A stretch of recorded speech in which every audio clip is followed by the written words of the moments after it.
Unë jam Adela, jam këtu sa kam mbaruar premierën e shfaqjes. Ju ftoj gjithëve që ta luani derën.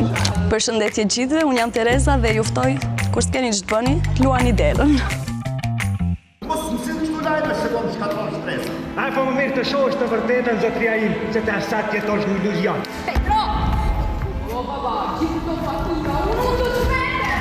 Por unë, s'të gjykojnë, zotria im. Njeriu kur mbetet vetëm, kapet pas drejtës që nuk e ndezi kur. Afërdita, që ke dashur të na thuash me këtë shfaqje? Kam dashur të rregoj shumë gjëra, nuk e di nëse e falni se kam edhe shumë emocione, domethënë ka shumë dimensione kjo shfaqja, ka shumë tematika që duhet trajtoj, po mbi gjitha domethënë ajo që mua ka prekur më shumë është raporti prindë-fëmijë. Dhe ishte një raport paka shumë i ftohtë, themi. Paka shumë i ftohtë dhe jo i zakonshëm, do thoja. Pse? Arsye? Sepse ashtu trajtohet në tekst apo ti ke dashur? Jo, unë kam dashur në këtë formë. Domethënë kam dashur të aktualizoj faktikisht fenomenin që tashmë siç është bërë kjo bota e AI dhe këto gjëra që ndikojnë atë shumë tek fëmijët, edhe mundohen domethënë që mendoj që është shkatrimtare për familjet edhe ky fakt më ka nervozuar shumë edhe kam dashur t'i trajtoj në atë formë që tamam çoci problem që fëmijët do duhet trajtojnë ndryshe, që të mos vijnë deri në këndgjellje. Çfarë ti ke dhënë kësaj shfaqje? Me çka ti flet në këtë shfaqje? Unë me çka flas? Edhe çfarë dëshiron të na thuash në përgjithësi? Që ta ruajmë familjen? Të them drejtën që flas me gjitha emocionet e mia, sepse ne sigurisht që kur i vendojmë këto tema kemi diçka që neve na prek, është që të ruajmë familjet dhe unë uroj që familjet kthehen si një kohë që kanë qenë gjithmonë bashkuar. Nuk dua të vi, sepse kemi që do të vinë të Serbia dhe mija të ndryshoj mënyrën e jetesës dhe ta lënë të thonë, që nuk është asgjë tjetër, vetëm se një lojë. Po më duhet të përjesh me atje. Go, Petro! Ai s'qenka si ne! Shumira te! Pasi qenka kështu, këto dalë është ta presësh ti, signor Antonio. Adela ishte vajza që kishte më shumë përgjegjësi në këtë shfaqje, mbante edhe në shfaqje po edhe në rol mbante përgjegjësinë e familjes. Arta, si e përjetove këtë rol?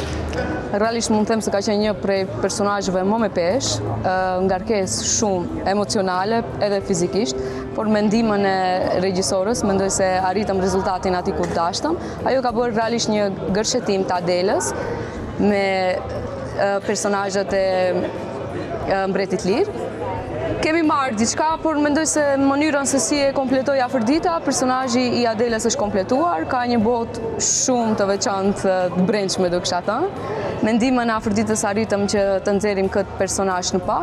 Realisht ka qenë shumë vështirë, një botë shumë të çuditshme, do kisha thënë, ka Adela, ka një peshë shumë të madhe në skenë, por ja dolëm. Ka edhe një pjesë ku ajo ka një shpërthim, është domethënë mënyrën si e kemi krijuar, e kemi bërë Adela një personazh e cila mba shumë vete, dhe pjesët e monologjeve i kemi shfryzuar për shpërthimet e saj. Në fakt, po t'i analizojmë kështu të gjitha vajzat e letërsisë botërore, ta quajmë kështu, edhe dramaturgjisë janë të ftohta. Këtu kam parasysh edhe vajzat e Gjagorios, vajzat të ftohta, po urojmë që këto të jenë vetëm letërsi dhe në dramaturgji dhe në jetën e përditshme. Ti përndryshe je një vajzë shumë e ëmbël e ngrohtë, apo jo? Realisht gjatë procesit, kur ishim në provat tavolinës, na ka ndodhur shumë herë që ne vajzat kemi qajt kur ka lexuar Duranti. Si mund të ekzistojnë kështu vajza? Ne nuk mundshim të him në rolin realisht të personazheve, sa e përkrahnim Duranin. Por mendoj se me ndihmën e Afërditës, realisht publikisht dua ta falenderoj shumë që më dha një mundësi të tillë, personazhe të tilla jepen shumë rrallë, për kushtimi i saj, detajet e saj për çdo karakter, për çdo shfaqje, mendoj se këtë shfaqje e kanë bërë shumë unike. Faleminderit. Dua të falenderoj edhe Luaj Derën që realisht tash është e përfshime çdo kund ku ka kulturë, art dhe çdo gjë të bukur. Faleminderit edhe ti që na përkrah. Faleminderit.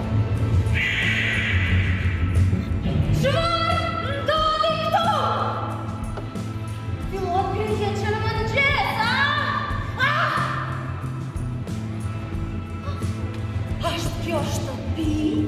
Terez! Në disa shfaqje me radhë, njerëzit po pyesin kush është një aktore shumë e talentuar, ajo quhet Mia Kantargjeva, po. Haj. Haj, dhe luan shqip në shfaqje. I kako pomina? Поминав ме супер, ова беше огромен предизвик за мене, затоа што е нели на друг јазик, меѓутоа го учам овој јазик веќе година и нешто и тоа беше идејата да го поднаучам малку за да почнам да играм и во албански представи. Огромно задоволство, огромен предизвик. Многу сум горда на целата екипа, многу сум благодарна на режисерката, се разбира, и на целата екипа за цела поддршка што ми ја дадоа. Тоа беше нешто неверојатно и верувам дека се виде тоа. Да не беа они, немаше да изгледа вака. Дали е тешко да научиш текст на друг јазик? Мислев дека ќе биде потешко, искрено да кажам, но испадна дека не е толку тешко, особено кога ќе го преведеш цел и кога знаеш за што се работи точно во целиот текст и кога знаеш колегата што ти кажува, па ти да нели да му вратиш со истата емоција, но само на друг јазик. Кога знаеш што чувствуваш, тоа е доволно. А кој ти помага околу јазикот? Околу јазикот мојот професор ми помага, Владимир Марковиќ, кој што А тој професор по албански или? Да. Супер. Значи ќе играш и понатаму во... Тоа беше идејата, викам да научам, за да можам да играм и на албански јазик.